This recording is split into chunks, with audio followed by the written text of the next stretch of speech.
ജീവിതത്തിൽ ആരുമില്ലെന്ന് തോന്നുമ്പോൾ അപ്രതീക്ഷിതമായി കണ്ടുമുട്ടുന്ന ആരെങ്കിലുമൊക്കെയാകാം പലപ്പോഴും ജീവിതത്തിൽ ആരെങ്കിലുമൊക്കെയായി മാറുന്നത്. സന്തോഷ നിമിഷങ്ങൾ എത്രയുണ്ടെങ്കിലും പ്രിയപ്പെട്ടവർ കൂടെയില്ലെങ്കിൽ എന്നും മനസ്സിനൊരു വിങ്ങലാണ്.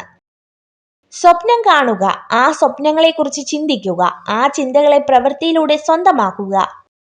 നെഗറ്റീവ് പറഞ്ഞ് തളർത്തുന്നവർക്കിടയിൽ പോസിറ്റീവായി ജീവിച്ചു കാണിക്കുന്നതും ഒരു ചലഞ്ചാണ്. ആർക്കും ആരെയും പൂർണ്ണമായി മനസ്സിലാക്കാൻ പറ്റിയെന്ന് വരില്ല. കാരണം കടൽ കണ്ടു എന്ന് പറയുന്നവരൊക്കെ കണ്ടത് തിരയും തീരവും മാത്രമാണ്. മറ്റുള്ളവരെ സഹായിക്കുന്നതിലൂടെയും അവരോടൊപ്പം സമയം പങ്കിടുന്നതിലൂടെയുമാണ് യഥാർത്ഥ സന്തോഷം ലഭിക്കുന്നത്. അതൊരു ചെറിയ പുഞ്ചിരി മാത്രമാണെങ്കിൽ പോലും. മറ്റുള്ളവർ തങ്ങളുടെ പ്രശ്നങ്ങളെക്കുറിച്ച് കണക്കെടുപ്പ് നടത്തുമ്പോഴും തനിക്ക് ലഭിച്ച സൗഭാഗ്യങ്ങളെക്കുറിച്ച് എണ്ണുവാൻ സാധിക്കുന്നതാണ് ഒരു വ്യക്തിയുടെ സന്തോഷത്തിന്റെ രഹസ്യം. എല്ലായ്പ്പോഴും മനുഷ്യൻ വിധിയെ കുറ്റപ്പെടുത്തുന്നു. എന്നാൽ യഥാർത്ഥത്തിൽ തെറ്റുകളുടെയും അഭിനിവേശത്തിന്റെയും ബലഹീനതകളുടെയും പ്രതിധ്വനിയാണ് അവന്റെ ജീവിതം. അനുഭവം ഏറ്റവും നല്ല അധ്യാപകനാണ്. പക്ഷേ ആരെക്കാളും ക്രൂരമായിട്ടായിരിക്കും അദ്ദേഹം പഠിപ്പിക്കുക.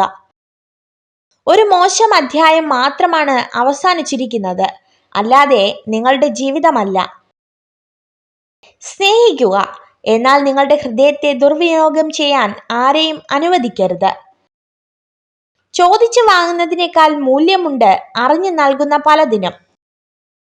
വർഷങ്ങളോളം ഒരാൾ നിങ്ങളുടെ സുഹൃത്തുക്കളായിരിക്കാം. അയാൾ നിങ്ങളുടെ യഥാർത്ഥ സുഹൃത്ത് അല്ലായിരുന്നു എന്ന് തിരിച്ചറിയാനും അതേ വർഷങ്ങൾ തന്നെ എടുത്തേക്കാം. വാക്കുകളെ മതിക്കാനാകാത്തവർക്ക് മൗനം തന്നെയാണ് ഏറ്റവും മികച്ച മറുപടി. ആരും ആർക്കും പകരമാവില്ല. നമുക്കാണ് പലരെയും വേണ്ടത്, അവർക്കൊന്നും നമ്മളെ വേണമെന്നുണ്ടാകില്ല. ഓരോ പുലരിയും ജീവിതത്തിലെ പുതിയ അവസരമായി കാണുന്നവർക്ക് എങ്ങനെയാണ് നഷ്ടപ്പെടലിനെ കുറിച്ച് ഓർത്ത് വേദനിക്കാൻ കഴിയുക? മാറി നിൽക്കേണ്ട സാഹചര്യങ്ങളിൽ മാറി നിൽക്കുക തന്നെ ചെയ്യണം, അല്ലെങ്കിൽ നമ്മൾ വെറും കോമാളിയായി മാറും. അണഞ്ഞു പോയതിനു ശേഷമേ നമ്മൾ അറിയാ ചെറുതാണെങ്കിലും കൂടെ ഉണ്ടായിരുന്ന ആ വെട്ടം വളരെ വലുതായിരുന്നു എന്ന്.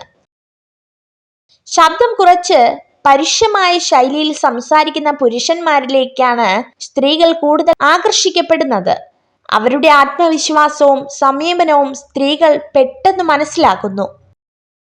നിങ്ങൾ ഒരു പ്രവൃത്തി ഉപേക്ഷിക്കുന്ന നിമിഷം നിങ്ങളുടെ എതിരാളിയെ വിജയിക്കാൻ അനുവദിക്കുന്ന നിമിഷമാണ്. ഒന്ന് ചീഞ്ഞാലേ മറ്റൊന്നിന് വളമാകൂ.